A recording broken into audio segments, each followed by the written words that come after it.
Today, I'm gonna show you how to create and use your Wikipedia user page the right way.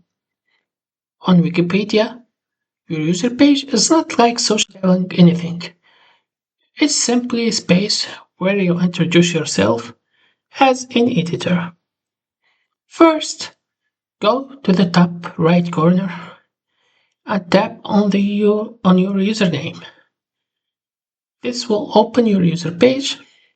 If it's empty, you can start editing it right away.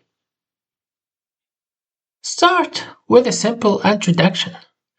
Just write who you are as a contributor. For example, I'm interested in technology, trading, or history. Keep it short and professional. Next, add your editing interests. This helps other editor understand what topics you work on. You can mention things like tech, finance, or any subject you like improving. You can also talk about your experience.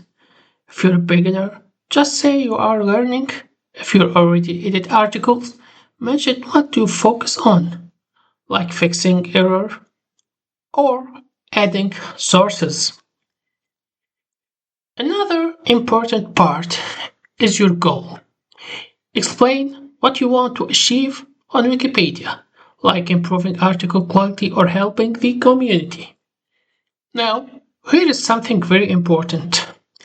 You do not use your user page for promotion. Don't add your businesses, trading signals, or YouTube links. Wikipedia is very strict about these, and your content can be removed. Keep your page clean, simple, and useful. That's it. Now, you can know how to create a proper Wikipedia user page. If you found this helpful, make sure to subscribe. I post simple tech tutorials every day, so you don't miss the next one. Thank you.